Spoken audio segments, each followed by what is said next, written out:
qu'est-ce que l'inflation? L'inflation, c'est une augmentation générale des prix. Si on prend un exemple basique que l'on a tous connu, on va chez l'épicier acheter un paquet de bonbons avec 1 euro. Pour 1 euro, on a un paquet de bonbons bien fourni. Le lendemain, on retourne chez l'épicier avec toujours 1 euro pour acheter le même paquet de bonbons, mais finalement, pour le même prix, on a seulement la moitié du paquet de bonbons.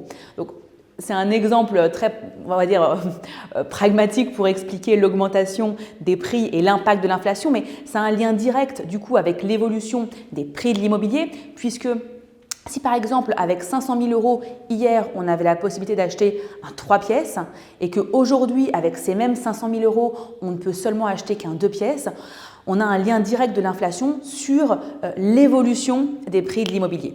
Bon alors après, pas d'affolement non plus, l'État est là pour réguler l'impact de l'inflation sur les prix de l'immobilier, notamment grâce aux banques qui vont augmenter les taux d'intérêt pour réguler cette inflation. Alors effectivement, les banques, pour réguler cette inflation, vont augmenter les taux d'intérêt. Ça veut dire augmenter le prix de l'argent en banque. Donc, un investisseur qui voudrait emprunter de l'argent pour acheter un appartement, par exemple, eh bien, il va le payer plus cher avec de l'inflation que lorsqu'il n'y avait pas d'inflation. Donc, ça va générer, cette augmentation des taux d'intérêt, une difficulté d'accès au crédit pour un particulier, pour une entreprise, pour qui veut emprunter en réalité. Alors, pourquoi est-ce qu'il y aurait une difficulté à emprunter? Parce qu'il y a un taux d'endettement maximal qu'on ne peut pas dépasser, un plafond d'endettement. En France, ce plafond d'endettement, et globalement dans la zone européenne, il est basé entre 30 à 35% en fonction de la conjoncture.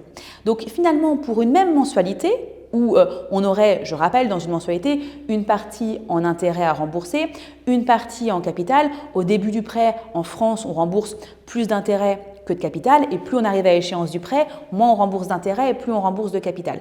Mais la mensualité reste la même. Ça veut dire que pour une même mensualité empruntée, avec de l'inflation, avec l'augmentation des taux d'intérêt, eh bien, on va tout simplement pouvoir emprunter un capital inférieur. Alors encore une fois, pas d'affolement, l'État régule le taux d'intérêt fixé par les banques grâce au taux d'usure.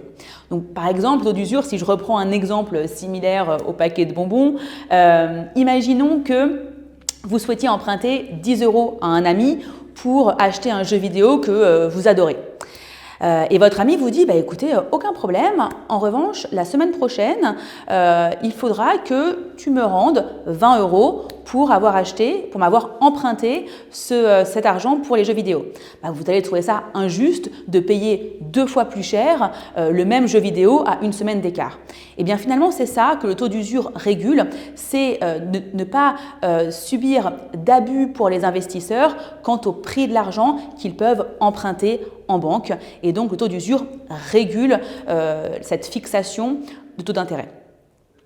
Alors, la note positive de tout ça que l'on peut retenir, c'est qu'aujourd'hui, malgré l'augmentation récente des taux depuis 1 an, même si on emprunte un capital à un taux de 4% par an et qu'aujourd'hui on a une inflation entre 5 à 6%, ce sera toujours plus intéressant.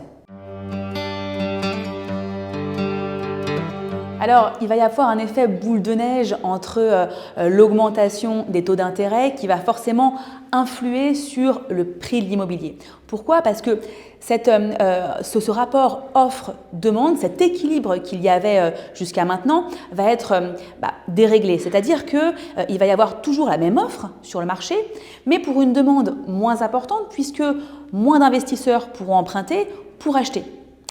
Et là, l'intérêt, et c'est là où si on est de nature positive, on voit une opportunité et un bon timing pour investir, parce que les investisseurs qui auraient de l'argent en banque, qui ne travailleraient peu ou mal, ou tout simplement les personnes qui auraient toujours la capacité d'emprunter, pourront bénéficier de prix d'immobilier à la baisse, c'est-à-dire de prix d'immobilier en solde si vous voulez. Donc, investir aujourd'hui et sur les prochaines années est un timing intéressant.